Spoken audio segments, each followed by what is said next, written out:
My name is Michele Gay, and I'm one of the founders of Safe and Sound, a Sandy Hook initiative, and I'm the mother of Josephine Gay, who passed away on December 14th in the Sandy Hook school shootings.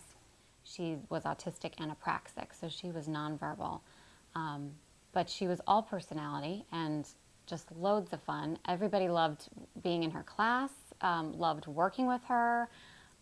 It was just really fun to be around her.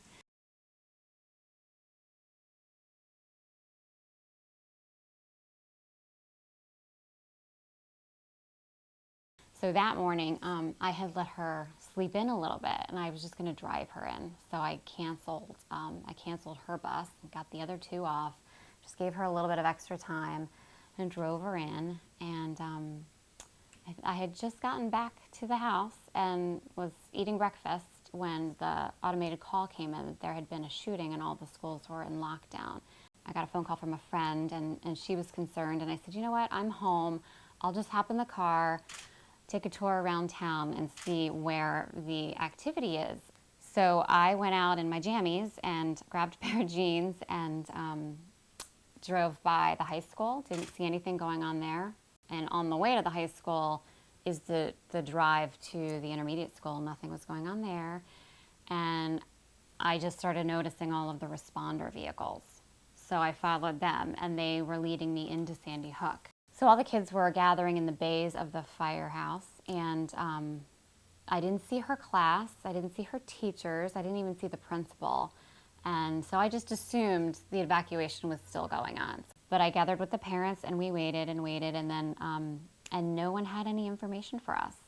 Every time the trooper would stand up to give us those announcements, we would all, hold our breath thinking this was the moment we were going to find out where the kids were or what had happened even. We didn't really know what had happened. And we didn't get any information until about 2 o'clock that afternoon. And for me, it was pretty much a sucker punch. I just didn't realize that it had not, filtered in that anyone could be dead, much less that many. And I just remember them announcing 20. And that's about all I remember. And then the screams and the crying in the room. As that reality sunk in for all of us. And then I just left the room. I couldn't stay in there. So shortly after, my husband came, and he had just, as he pulled in, he was coming back from Massachusetts, where he was already working.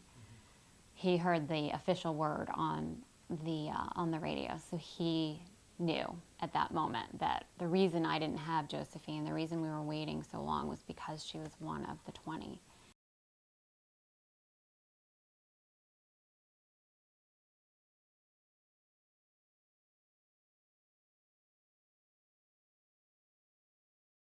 For me personally, I was standing there that day on December 14th as the children were being evacuated, and parents were showing up and trying to figure out what was going on and how this could have happened. That question kept coming up. So as I started gathering little bits of information, I realized someone was able to get into our building, and that is why whatever happened. That's all that I knew at the time. So for me, it was very clear right off the bat that we had a security issue. And having taught in many other schools, I could imagine that. I could page back to those days and think, you know what, we really need to do better. We need to do better by our kids and our teachers. Keep them safe. We've chosen to focus on this particular slice of preventing tragedy because we think this is the most powerful way to keep our children and our teachers safe.